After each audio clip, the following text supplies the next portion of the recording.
Une récente décision de la Cour d'appel de Paris du 4 septembre 2015 vient illustrer de manière intéressante les difficultés qui peuvent se poser dans le cadre d'une protection de marque à l'étranger. La situation était la suivante. Le groupe Castel, qui distribue notamment des vins et des alcools, avait déposé en 2002 la marque Castel en Chine. En 2005, il dépose la transcription en idéogramme chinois de cette marque auprès de l'Office chinois des marques. Une personne physique, titulaire d'une marque qui reprenait cette même transcription depuis 2002, s'oppose à ce dépôt. Il obtient gain de cause, malgré le fait que Castel ait contesté l'exploitation effective de la marque de cet opposant.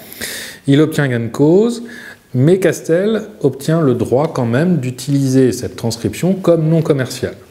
La marque n'est pas protégée en Chine, mais elle peut l'utiliser comme non commerciale.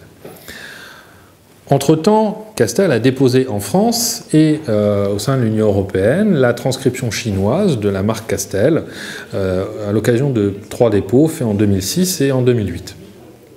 En 2009, cette personne physique titulaire de la marque chinoise qui s'était opposée au dépôt fait par Castel en 2005 dépose en France cette même transcription. C'est alors Castel qui assigne cette personne en nullité de la marque déposée, invoquant l'antériorité qu'elle détient depuis ses dépôts de 2006 et 2008.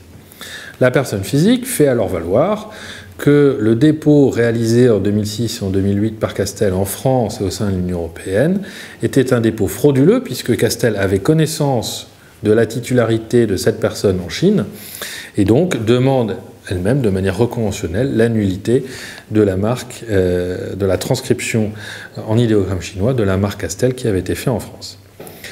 La décision de la Cour d'appel rejette ces demandes et prononce la nullité du dépôt fait par la personne physique en 2009.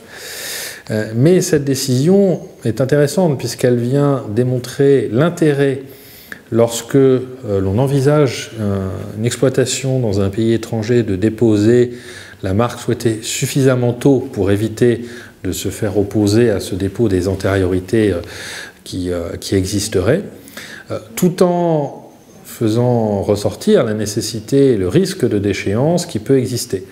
Et si le recours à une action en nullité pour dépôt frauduleux peut permettre d'agir malgré tout, celui-ci n'est pas imparable et rien ne remplacera un dépôt fait suffisamment tôt pour se prévaloir d'une antériorité valable.